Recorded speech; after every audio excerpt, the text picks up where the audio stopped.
Hello and welcome to this edition of Culture Mosaic. I can't wait to start this edition full of exciting cultural news and events with you.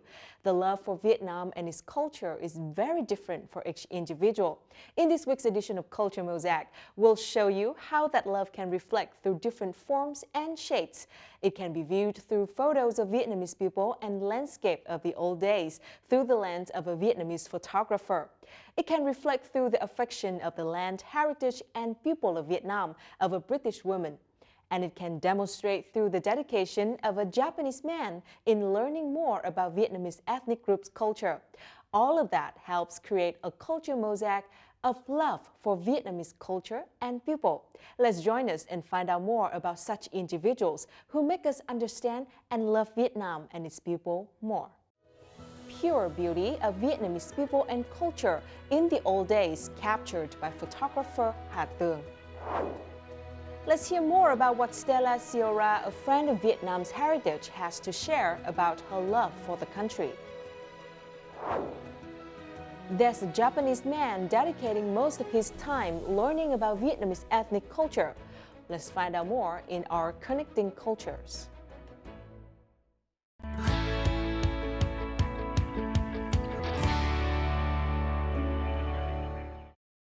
We'll begin with our local news. After a long absence from the music industry, singer Tóc Tiên has returned with her new music video entitled Ngày Tận Thế or Apocalypse. The music video received 3 million views day one after released. Ngày Tận Thế is an R&B and chill trap song, enchanted with a drop beat by music wizards Tulliver and Team Lê. The song was composed by MCL from the Lab Music Band. This product marks the start of Tóc Tien's long-term project in 2020. The song's message is that no matter what happens tomorrow, our love today is still the most beautiful and meaningful thing that exists within each of us.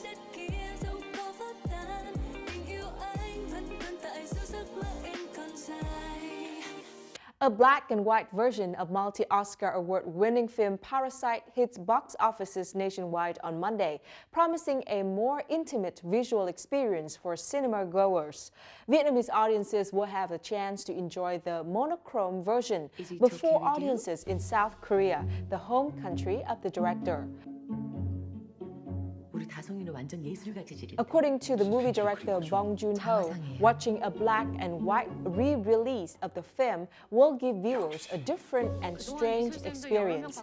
The film's historic Best Picture Oscar, the first ever for a non-English language movie, and 3 other statuettes have created huge excitement in his home country, whose cultural output has gained popularity around the world.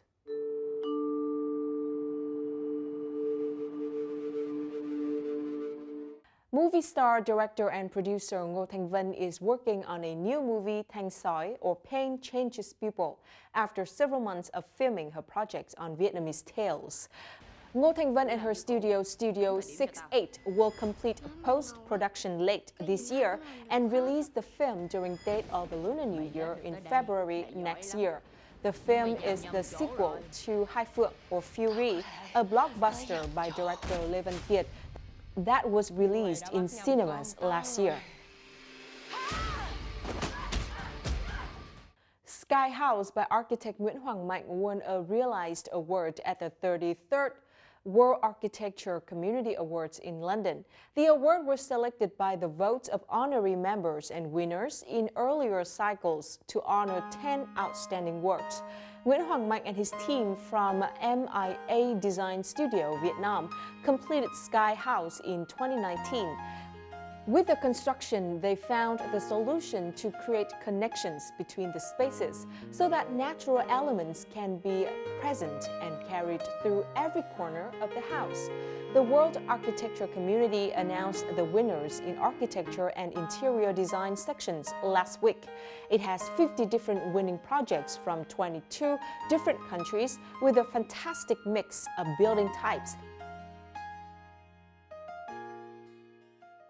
Recently, Forbes Vietnam magazine officially announced a list of 30 outstanding people under 30 in Vietnam.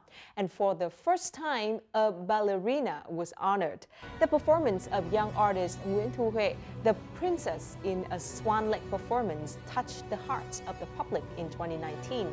In this performance, Thu Huệ played two completely opposite roles. Introducing the artist, Forbes affirmed Thu Huệ is the first Vietnamese ballerina to play the main role of the White Swan and the Black Swan. This role requires the artist to be talented, healthy, and training hard to achieve the desired technique. This is a big challenge in an environment where there are less suitable conditions for performances and training in Vietnam. Forbes' list is based on careful consideration, public selections, and media nominations.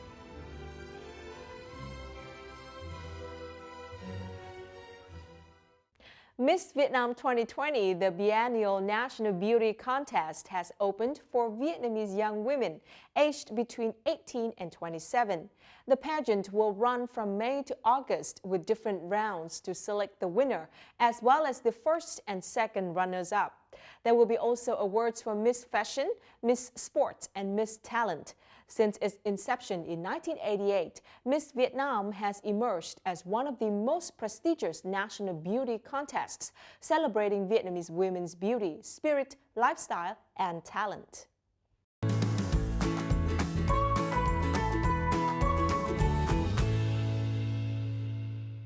More than 40 years ago, photography was just an expensive hobby in Vietnam. But a young man living on Hàng Gai Street, whose great passion for photography has never been faded until now, saved every penny to follow his dream. He started his job as a freelance photographer and nurtured his passion by taking photos of every little thing around him, from people's daily activities and portrait of mountainous landscapes. Especially his lens captured most well-known Vietnamese people from 1975 to 1995, who worked in different fields such as visual art, music, literature, journalism, and philosophers. Thời xưa là nó nghèo lắm. Do cái sự đam mê cho nên mình cố gắng tìm được ra tiền để mình mua phim để mình chụp. Lúc bây giờ tuổi của mình độ vào khoảng 31, 32. Người ta bảo ông này chơi toàn với những ông già thôi. Mình muốn chụp người ta thì mình phải quan hệ với người ta. Lắm khi là mọi cái quan hệ bắc cầu thì mới được quan hệ. Từ ông Ninh rồi lại sang ông Đào Duy Anh. Từ ông Đào Duy Anh lại sang ông Nguyễn Tuân rồi sang ông Văn Cao. Các ông cứ uống rượu xong rồi hứng lên và rủ nhau đi đến nhà lão này xem lão có nhà không. Thế là cứ đeo cái máy ảnh xong rồi sang chụp. On a mat spread under an old table in a poor house, or in a narrow room, or in a tea street stall on the pavement, famous Vietnamese artists often gather to chit-chat. They ate together, drank together, and sang together. Through the lens of a young photographer Hà Tường, the life of Hanoian artists during the 80s was difficult, but they still lived their life to the fullest, spreading love and kindness to one another. Dăm ba củ lạc với một cút rượu, với điếu thuốc lá cuộn, giao lưu tình cảm để người ta quý mình cũng quý người ta, chứ không phải như ngày xưa cứ mang giấy giới thiệu đến để chụp ảnh xong rồi mợ ông đứng vào tường đấy tôi chụp chỉ là lấy cái chân dung vô hồn. Mình chụp ảnh theo cái lối gọi là ghi nhận được những cái tình cảm người ta thể hiện với mình, mà mình cũng phải thể hiện với người ta thì mình mới bắt được cái tình cảm của người ta. Famous painters such as Bùi Xuân Phái, Trần Văn Cẩn, and Nguyễn Tư Nghiêm. Famous musicians such as Văn Cao and Trịnh Công Sơn. Famous writers such as Nguyễn Tuân and Kim Lân. Legendary General Võ Nguyên Giáp. Hà Tường is not the only one to have captured the daily life of famous people, but between 1975 and 1995, he was the one of the few photographers who pursued this topic. After more than 50 years of hard work, Along with his great passion, the 78-year-old photographer last weekend launched his very first photography exhibition with such success that he won all the visitors' heart.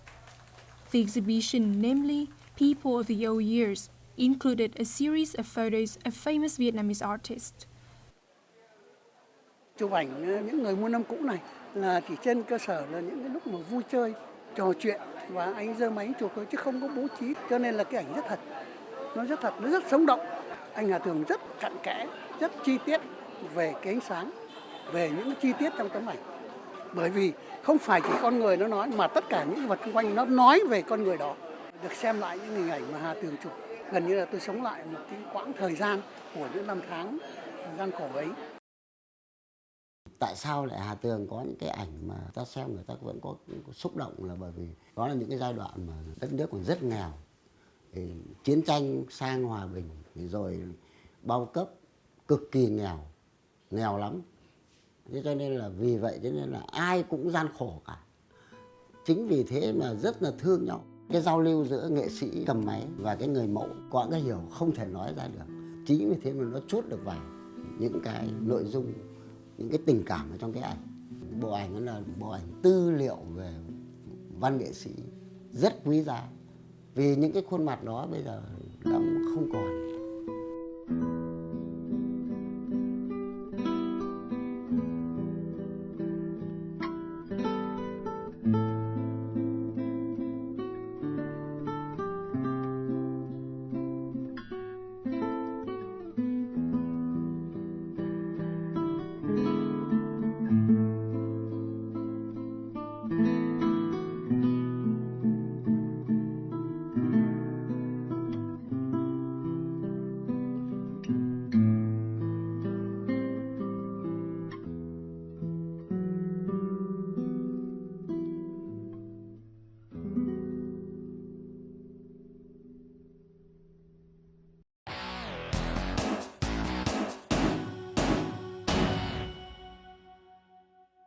Vietnam is my future. I want to live here forever. These are the words of Stella Ciora, a British woman with heartfelt attachment to the capital of Vietnam. Falling in love with Hanoi for the first time she set foot in this land, which is 20 years ago, Stella is promoting Hanoi's cultural values to international friends. Find out about this special friend of Vietnam's heritage in this week's edition of On the Mic.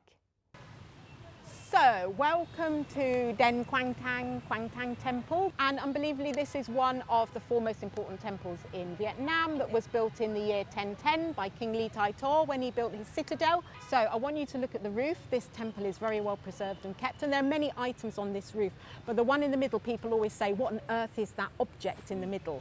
That is said to symbolise the bottle of elixir that held the secret of immortality by the mortals. So this is the bronze statue of Chun here. Stella Ciora was born and raised in England. She first came to Vietnam in 1995 to travel from Hanoi to Ho Chi Minh City for 2 weeks, and she left her heart here in Hanoi.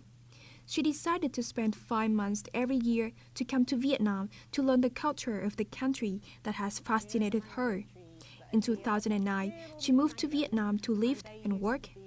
She has turned Hanoi into her permanent home and fulfilled her dream of living and working in Vietnam for the rest of her life. Hi Stella. Perhaps I should call you English Vietnamese now because you've spent so many years in Vietnam. And thank you for the love for Vietnam, and thank you for joining us today. Thank you, and thank you for inviting me to be on this program today.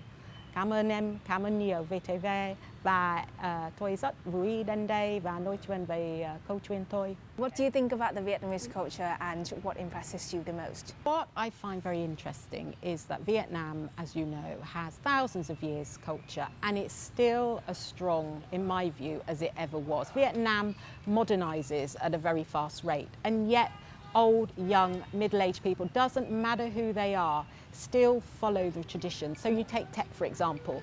Tet is just as important spiritually and culturally as it probably ever has been, whereas maybe in the West a lot of our traditions are swallowed up by a lot of commercialism. But here the essence of what makes something important still remains, even with the young people, and it's that strength and the proudness and the belief in one's culture, which what really impresses me the most. Because, as I said before, the people, in my view, the people make a country, and the people are the people because of their culture. So what is your impression of Vietnam before and now, and has it changed much? It's changed enormously, obviously, through modernisation. The Vietnam I came to in the early 90s was just opening up. Everywhere you would go, I would be like everyone was looking at you in those days. You'd go even to the city here, even if it was here, everyone would be looking at you. So, and it was just opening up. Now, of course, you can go anywhere and I'm just a normal person. Nobody takes any notice. It still happens in the countryside and places where they don't seem tourists. But I think in those days, people like me, the tourists that came here, were an object of curiosity, just as Vietnam was an object of curiosity for us. That is not here now, not to the same extent. The cultures are still here. The look and feel of the cities has changed dramatically as Vietnam modernizes. But as I always say, it's the people that create the country, and the essence of the people is still here. Doesn't matter if you're 3 years old or 20 years old, you've still got this special characteristic that the 80 and 90-year-olds do. Stella is currently the Vice President of Friends of Vietnam Heritage Association. Stella and her friends in the organization are contributing to preserving, promoting, and spreading their love to Hanoi with international friends. This is done through each trip the organization has held for foreign friends during the last decade.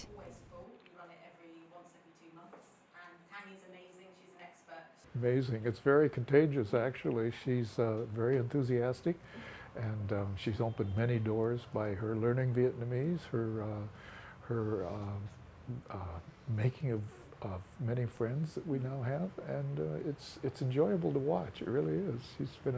She's been an amazing addition to FVH. The activities organized by Stella and FVH are also supported by many cultural researchers in Vietnam. After many years of work helping her learn about the Vietnamese culture, they gradually became close friends. Tôi cho là cái việc mà chị rất hoạt động tích cực trong việc truyền bá văn hóa Việt Nam cho các bạn nước ngoài, đặc biệt là những người sống ở Hà Nội. Chị thường hay tổ chức những cái buổi diễn giảng, những buổi nói chuyện, mời các cái chuyên gia hoặc là các nhà khoa học đến để nói chuyện về các chủ đề khác nhau, tổ chức các cái buổi đi tham quan đình chùa, tham quan những danh lam thắng cảnh của Việt Nam. Thì tôi thấy rằng là toàn bộ đó nó toát lên một cái tình yêu vô bờ bến. Before every trip, Stella would carefully and meticulously read and record information for the trip, such as the upcoming Ba Dô Nội kite flying contest. The workshops and talk section organized by Stella aims to help visitors experience Vietnamese culture like a local.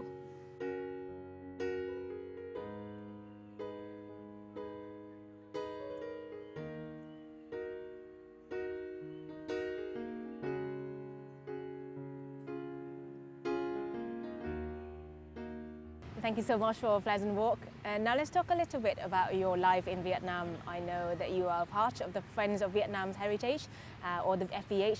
What was your expectation when you first joined the group, and what are the group's main activities? So I was actually introduced to it through the secretary at the time. She was a friend of a friend.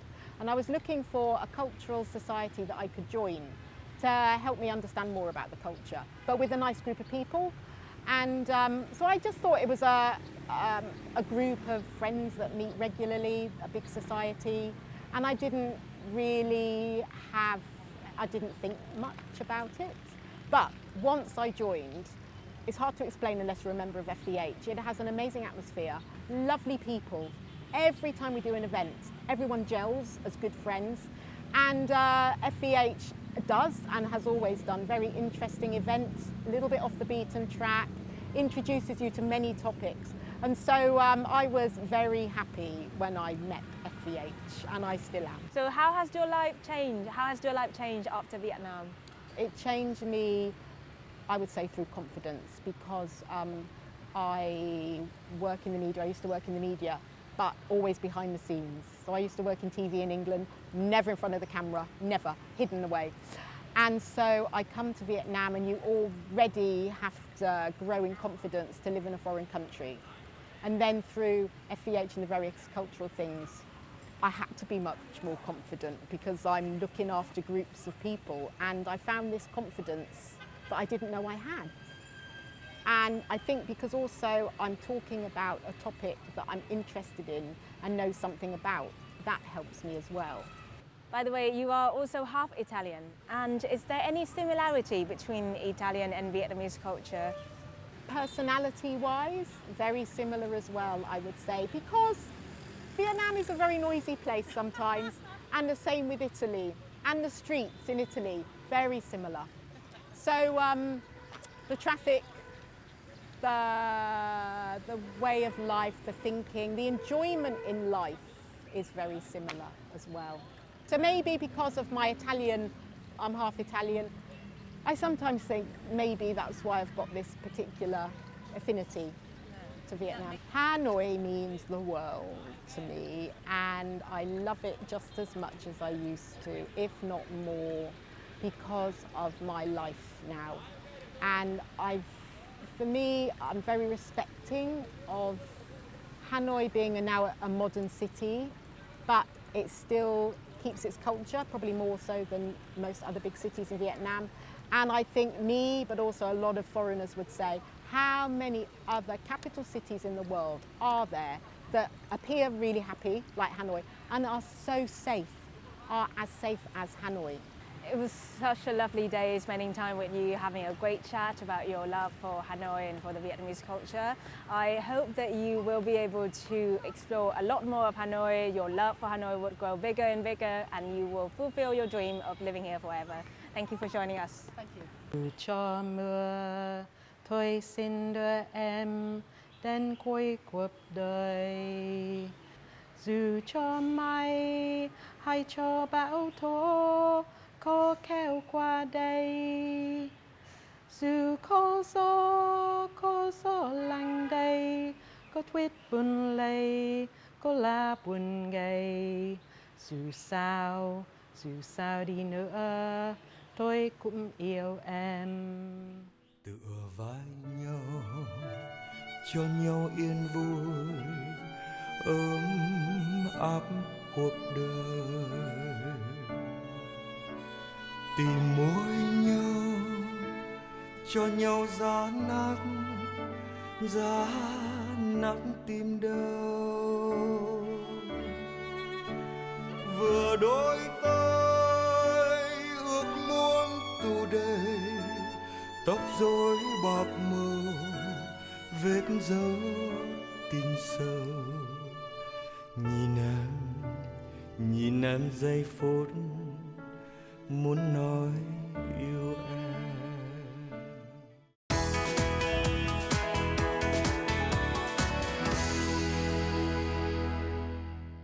In Hà Giang province, when the name Yasushi Ogura is mentioned, perhaps everyone would recognize the Japanese man who is deeply attached to Vietnamese ethnic culture, especially the culture of the Lolo ethnic group. In our Connecting Culture this week, let's meet with Yasushi Ogura himself and hear an interesting story about the love that he has for this rocky mountainous area of Vietnam.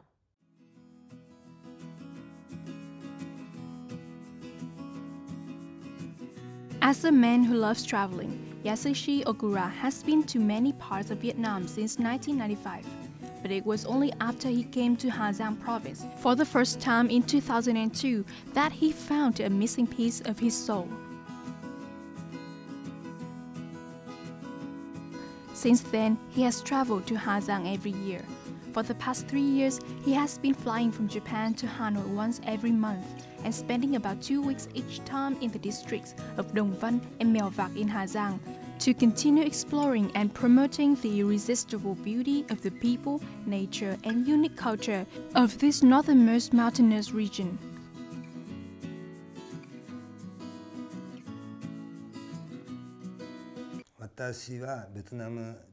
I have always had a particular fondness for the northern mountainous regions of Vietnam. I've been to Lào Cai, Điện Biên, Lai Châu and Cao Bằng, but I'm always most impressed with Hà Giang because I can admire the seemingly endless mountain ranges of the rock plateau. Another thing that makes me fall in love with Hà Giang are the roughly 20 Vietnamese ethnic groups living here. Therefore, many rich and unique cultures with many traditional customs are still being preserved and developed here. For example, the traditional clothes of each ethnic group or the unique Trình Tường houses or Ethan houses that are passed down from generations to generations. Those impressed me and made me want to stay on this rocky plateau. In 2015, Yasushi Ogura decided to spend more than $8,600 to help a Lolo family to open Cực Bắc Cafe right at their house underneath the Lũng Cú flagpole. What's special is that this is the most ancient house in the Lolo Chai village, dating back nearly 200 years. The architecture and interior designs of this cafe follow the traditional style of Lolo people with a Trình Tường house made of clay and rich soil and a yin-yang tiled roof. Cực Bắc Cafe was officially opened in August 2016 with only 4 or 5 small tables in the yard. Ngày xưa thì nhà mình là nhà cổ. Thế là bác bảo là nhà mình là nhà cổ, bác thích cái nhà cổ thôi. Thế là bác đầu tư mở cái quán cà phê là bao giờ là bán cà phê là rất đỡ nhiều lắm. Một cái quán cà phê của bác đây thật sự là có mang lại cái thu nhập cho dân. Anh gọi là rất là tâm huyết là có mấy một tháng là sang đây một lần là để tư vấn cho các hộ. Là anh gọi là cực kỳ là rất là yêu Hà Giang và yêu dân tộc Lolo trên này. When I thought of doing something for the ethnic groups in Vietnam, I immediately thought of opening a cafe because it doesn't need much investment. I love the ancient houses of Lolo people. These days, people want to live in a newer, more modern houses, so traditional values are gradually being lost. I feel sorry about this, so I want to protect and preserve them. Therefore, the combinations of an ancient Lolo house and a modern cafe models seems like a good idea. It helps preserve the traditional values while also generates additional income for the local Lolo people here.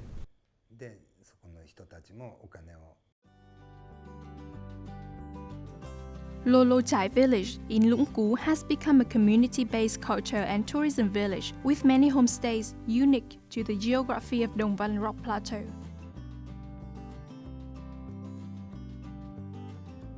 Visitors from Japan and countries around the world are coming here more and more, thanks in part to Ogura's enthusiasm.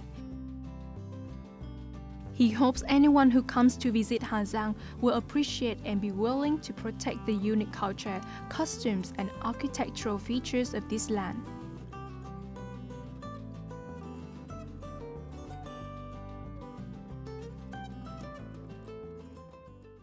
And that is the end of our program. If you'd like to provide feedback or comment on anything here on Culture Mosaic, please feel free to write us at vtvinternational@vtv.vn. You can also log on to our website at vtv4.vtv.vn or our YouTube channel at youtube.com/vtv4go for more of our program. And don't forget to join us next week for another episode of Culture Mosaic. Goodbye for now.